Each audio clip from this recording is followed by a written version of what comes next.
হে মুমিনরা, সময়ের কসম করে বলছি, আমি আল্লাহ সময়ের কসম করে বলছি। সময়ের কসম কি বুঝি ভাই?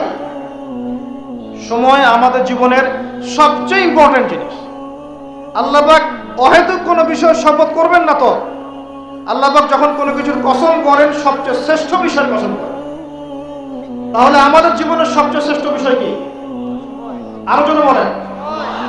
এই সময়টা আপনি একটু ঠান্ডা মাথায় বাসায় গিয়ে চিন্তা করেন। আজকে আপনার মাই ওয়াজ করে গেছে, আমি একটু চিন্তা করি, আপনার আমার হায়াত সর্বোচ্চ হয়তো 60-70 বছর, আরো হয়তো আল্লাহ বাড়াই দিলে 100 বছর, এর বেশি গড়াইও আমাদের নাই, আছে? এখন আপনার বয়স কত? কারো 20, 25, 30, 40, 50, ঠিক না ঠিক?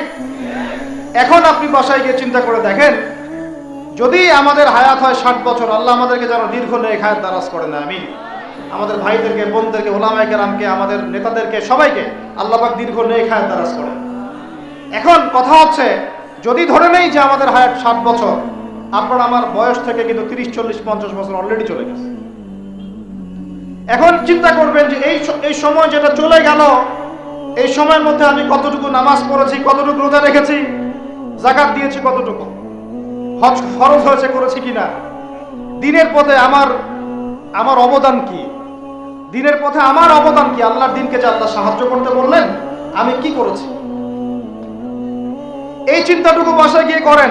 এর সাথে এই চিন্তাটাও করেন যে এই 30, 40, 50 বছরে আমরা গুনাহ করলাম কতগুলা, কতদিন নামাজ পড়ি নাই, কতদিন রোজা রাখি নাই, কতদিন সুদ খাইলাম, কতগুলো মেয়ের সাথে আমার সম্পর্ক ভাই, কতগুলো ছেলের সাথে আমি টাঙ্কিবাজি করি, দেবর ভাবি, এখন দেবর ভাবি, তারপর শালিদুল্লাহ ভাই, পরকিয়া কত কি চলতেছে।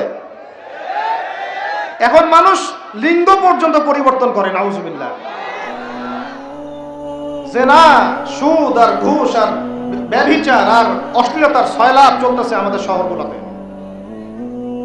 এই শীতকালের মৌসুম, বিভিন্ন জায়গায় ধুম ধারাক্কা গান বাজতেছে, দেখেন না আপনারা?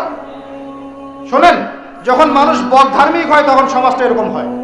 আপনি মনে করছেন নামাজ তো আমি 5 ওয়াক্ত পড়ি, আমার তো কোনো সমস্যা নাই, রোজা তো আমি রাখি, কোনো সমস্যা নাই, সৎ কাজে আদেশ তো করতেছেন, অসৎ কাজের কোনো নিষেধ নাই, তখন সমাজটা কেমন হবে জানেন? সমাজটা হবে এমন, মসজিদে নামাজও হবে, পাশে পিকনিকের এরকম ঢোল তবলা বাজবে। কারণ সৎ কাজে আদেশ তো আপনি করছেন, অসৎ কাজে নিষেধ নাই। সমাজ পরিবর্তন হবে তখনই যখন সৎ কাজের আদেশের সাথে সাথে বলেন অসৎ কাজে নিষেধও থাকবে।